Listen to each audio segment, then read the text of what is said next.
નમસ્કાર મિત્રો આજ તમારી સમક્ષ સુંદર માહિતી રાખવા જઈ રહ્યો છું। ઘણી વખત સૂર્ય ભગવાનને આપણે જલ તો આપીએ છીએ, પણ જલ આપતી વખતે શું ભૂલ કરીએ છીએ, સાથે સૂર્ય ભગવાનને જલ આપવાથી શું આપણા જીવનમાં ફાયદાઓ થાય છે, આજે વિશેષ ચર્ચા કરવા જઈ રહ્યો છું। ઘણા બધા વ્યક્તિઓના પ્રશ્ન છે કે અમારે સૂર્ય ભગવાનના દર્શન થતા નથી તો જલ કઈ રીતે અર્પણ કરવું જોઈએ, સાથે અમારે છત ઉપર અમે ચડી શકતા નથી તો સૂર્ય ભગવાનને જલ કઈ રીતે આપી શકીએ છીએ, સાથે શું ભૂલ કરીએ છીએ જેનાથી આપણા જીવનમાં ઘણી વખત નુકસાન પણ થાય છે। તો આજે તમારી સમક્ષ એવા 9 થી 10 ફાયદાઓ થાય છે એ ચર્ચા સાથે સૂર્ય ભગવાનને જલ કેમ આપવું વિશેષ ચર્ચા છે। સૌથી પહેલા મિત્રો એ ફાયદો છે કે સૂર્ય ભગવાનને જલ આપવાથી આપણા જીવનમાં માન સન્માનનો વધારો થાય છે। આપણે ઘણા બધા વ્યક્તિઓના કાર્યો તો કરીએ છીએ, પણ યશ કીર્તિ માન સન્માન જે વધવું જોઈએ, જે રાખવા જોઈએ, એ સામેવાળા વ્યક્તિ આપણું માન સન્માન ન રાખે છે તો સૂર્ય ભગવાનને જલ આપવાથી માન સન્માનનો અવશ્ય વધારો થાય છે। બીજો ફાયદો એ થાય છે કે સૂર્ય ભગવાનને જલ આપવાથી સરકારી કામકાજમાં ખૂબ જ સફળતા મળે છે। ઘણા બધા વ્યક્તિઓ સરકારી ટેન્ડર ભરે છે, મહેનત કરે છે, પણ એનું પરિણામ આવતું નથી તો સૂર્ય ભગવાનને કઈ રીતે જલ આપવાથી એમાં પણ એમને સફળતા મળી શકે છે। ત્રીજો ફાયદો છે મિત્રો કે સરકારી નોકરીની ખૂબ તૈયારી કરે, સારું એજ્યુકેશન હોય, સારી મહેનત હોય, છતાં સરકારી નોકરી મળતી નથી તો સૂર્ય ભગવાનને જલ આપવાથી તેમાં પણ ખૂબ જ સફળતા મળી શકે છે। સાથે ઘણા બધા જે વ્યક્તિઓ છે એ રાજકીય ક્ષેત્રમાં આગળ વધવાની ઈચ્છા ધરાવતા હોય છે, તેમાં પણ મહેનત કરે છે, પણ એ રાજકીય ક્ષેત્રમાં આગળ વધી શકતા નથી। સૂર્ય ભગવાનને રોજ પૂજા કરવાથી મિત્રો કઈ રીતે કરવી આગળ ચર્ચા કરશું તો રાજકીય ક્ષેત્રે પણ હર હંમેશા એની પ્રગતિશીલ બને છે, તેમાં એને સારું પદ મળે છે, કેમ કે ગ્રહોના રાજા છે એ સૂર્ય ભગવાન છે। તો આ તો 4 ફાયદા થયા। પાંચમો ફાયદો છે કે વિવાહિક જીવનની અંદર પણ આપણા જીવનની અંદર જે ઝઘડાઓ થતા હોય, ક્લેશ થતા હોય, તેમાં પણ સૂર્ય ભગવાનને પૂજા કરવાથી શાંતિની સ્થાપના થાય છે। એટલે જ જ્યારે આપણે લગ્ન જોડાવા માટે જઈએ વિદ્વત બ્રાહ્મણો પાસે ત્યારે સૂર્યની સ્થિતિ જોવામાં આવે છે, એટલે વિવાહિક જીવનમાં પણ સૂર્ય ભગવાનની ખૂબ જ પ્રભાવશાળી બની શકે છે। છઠ્ઠો ફાયદો છે મિત્રો તમારો પ્રભાવ વધે છે। તમે કોઈ પણ જગ્યાએ કાર્ય કરવા જાઓ તો તમે જે કાર્ય કરો સામેવાળા વ્યક્તિ તમારા પ્રભાવમાં આવે અને એમાં સફળતા મળે છે। સાથે સાતમો ફાયદો છે તમારો આત્મવિશ્વાસ વધે છે। કોઈ પણ કાર્ય કરીએ જેમાં આત્મવિશ્વાસ ન હોય અને કાર્ય કરીએ તો એમાં સફળતા મળતી નથી। પોતાનો જ વિશ્વાસ ન હોય કાર્યમાં તો એ કાર્ય સફળ ન થાય। એમ આપણા આત્મવિશ્વાસથી જે પણ કાર્ય કરીએ એમાં સફળતા મળે છે સૂર્ય ભગવાનની કૃપાથી। સાથે મિત્રો સૂર્ય ભગવાનને જલ આપવાથી એ વ્યક્તિ ઉર્જાવાન થાય છે। આપણા જીવનમાં 2 પ્રકારની ઉર્જાઓ આપણે જોવા મળે છે, એક નકારાત્મક ઉર્જા છે અને એક સકારાત્મક ઉર્જા છે। કોઈ સકારાત્મક ઉર્જાવાન વ્યક્તિ આપણી પાસે આવે, આપણી પાસે બેસે, આપણી સાથે વાતચીત કરે તો એની ઉર્જા એટલી બધી સારી હોય કે એના પ્રભાવમાં આપણે આવી જઈએ છીએ, અથવા એમ કહી શકાય એ વ્યક્તિ આપણે ગમે છે, એ વ્યક્તિ સાથે આપણા સારું આકર્ષણ ઉત્પન્ન થાય છે, એ વ્યક્તિની વાત પણ આપણે માનીએ છીએ। આ 8મો ફાયદો છે। 9મો ફાયદો છે કે મિત્રો જીવનની અંદર ખૂબ બીમારી એટલે કે મસ્તકની બીમારી ખૂબ ચાલુ રહે। ઘણા બધા વ્યક્તિઓ કહે છે કે અમારું માથું કોઈ સમય દુખ્યા જ રાખે છે, તો મસ્તકની પીડા હોય તો સૂર્ય ભગવાનને જલ આપવાથી એ મસ્તકની પીડા પણ દૂર થાય છે।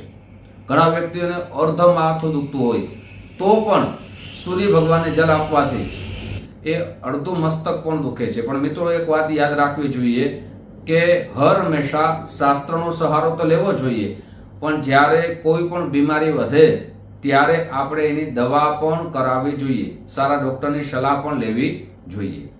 સાથે મિત્રો નોકરીની અંદર પ્રમોશન જ્યારે અટકી જાય અથવા સ્થળાંતર વધારે કરવામાં આવે ત્યારે પણ સૂર્ય ભગવાનને જલ ચડાવવાથી તેમાં પણ લાભ થાય છે।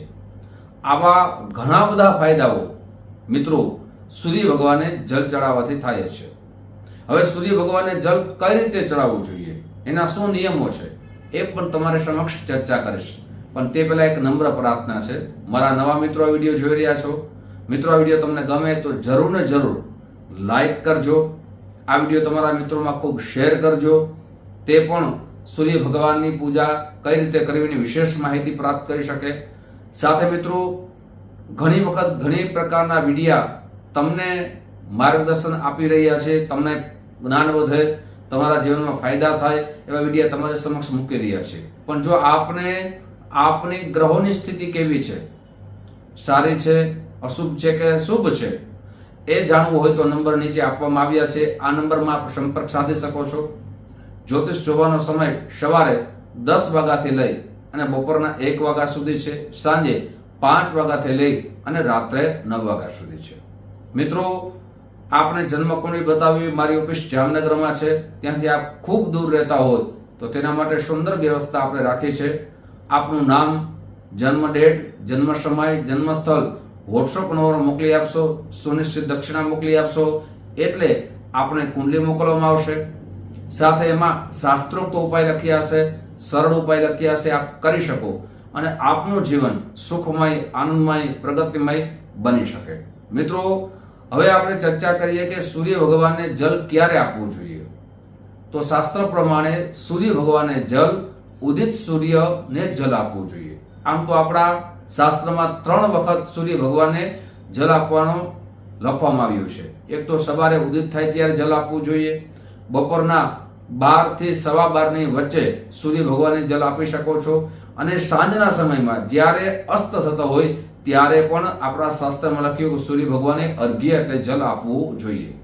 જેમ કે આપણે ત્રિકાળ સંધ્યા કરીએ છીએ, બ્રાહ્મણો ત્રિકાળ સંધ્યા કરતા હોય 3 વખત સૂર્ય ભગવાનને જલ આપે છે. પણ આપણે 3 વખત જલ ન આપી શકીએ તો મિત્રો સવારે ઉદિત સૂર્યને જલ અવશ્ય આપવું જોઈએ. ઘણા બધા મિત્રો આપણે જોયું છે કે ભગવાનને ઘી ચડાવે છે, તો આપની શક્તિ હોય તો જ આપ ઘી ચડાવો, કેવળ છાંટના નહીં છાંટવાના મિત્રો. સાથે જ્યારે પણ જલ આપો ત્યારે એ કળશની અંદર સ્ટીલના કળશ કરતા તાંબાનો કળશ ઉત્તમ બતાવવામાં આવ્યું છે. આ કળશની અંદર આ પુષ્પ પધરાવો, લાલ પુષ્પ પધરાવો, સાથે ચોખા પધરાવો અને સૂર્ય ભગવાનને જલ આપો. સર્વશ્રેષ્ઠ એ જલ છે. અર્ઘ્ય આપો એટલે સૂર્ય ભગવાનની ખૂબ તમારી માથે કૃપા રહેશે. તમારા જે પણ મેં હમણાં ચર્ચા કરી દરેક પ્રકારના લાભ આપને પ્રાપ્ત થશે.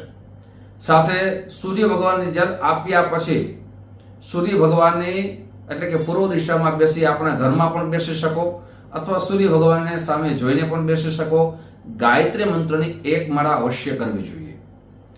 સૂર્ય ભગવાનને જલ આપો ત્યારે ઓમ આદિત્યાય નમઃ અથવા ઓમ ધૃણીસૂર્યાય નમઃ આ મંત્રના ઓછામાં ઓછા 21 વખત જપ કરવા જોઈએ.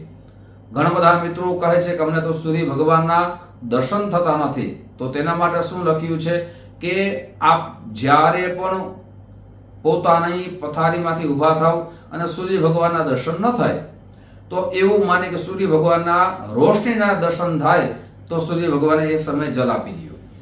ઘણા મિત્રો ઘણાની છત ઉપર ચડાતું ન હોય તો આપ એ રીતે સૂર્ય ભગવાનને જલ આપો, જેનાથી મિત્રો જ્યારે સૂર્ય ભગવાનને જલ આપો ને ત્યારે નીચે કોઈ પણ પાત્ર રાખવું જોઈએ.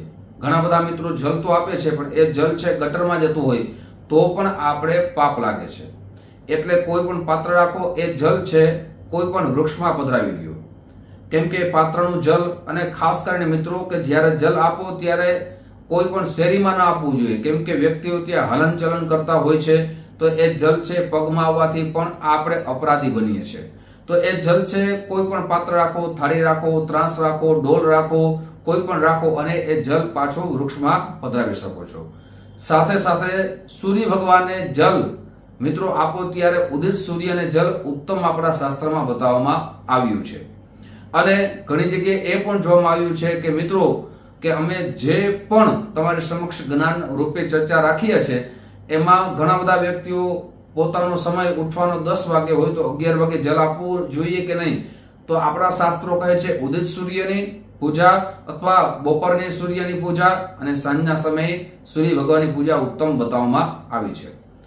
સાથે મિત્રો ઘણી વખત એમ કે સૂર્ય ભગવાનના દર્શન ન થાય તો મિત્રો આપણે હવાના દર્શન ન થતા અનુભવ થાય છે, તો આપણે રોશની છે સૂર્ય ભગવાનના જ કિરણો છે, આવી ભાવનાથી સૂર્ય ભગવાનને જલ આપવું જોઈએ. મિત્રો આજ તમારી સમક્ષ અને ખાસ કરીને મિત્રો આ પ્રયાસ કેવલ ને કેવલ 1 માસ ચાલુ કરી દો. પછી 1 માસ આપ ચાલુ કરશો, એનો અનુભવ તમને કેવો થાય પછી મને કહેજો કે તમારા જીવનમાં ચમત્કાર થશે. કેમ કે રોજ સૂર્ય ભગવાનને જલ ચડાવવાથી આપણા જીવનમાં પરિવર્તન તો આવે છે, પણ અનુભવ તો કરવો પડે. અનુભવ કરશો એટલે તમારા જીવનમાં ઘણું બધું પરિવર્તન આવશે. મિત્રો આ જ રીતે તમારી સમક્ષ સાથે મિત્રો સૂર્ય ભગવાનને જલ ચડાવો. આપણે ધોતિયું ધારણ કર્યું હોય તો ઉત્તમ છે, ટુવાલ પહેરીને પણ સૂર્ય ભગવાનને જલ આપવું ન જોઈએ.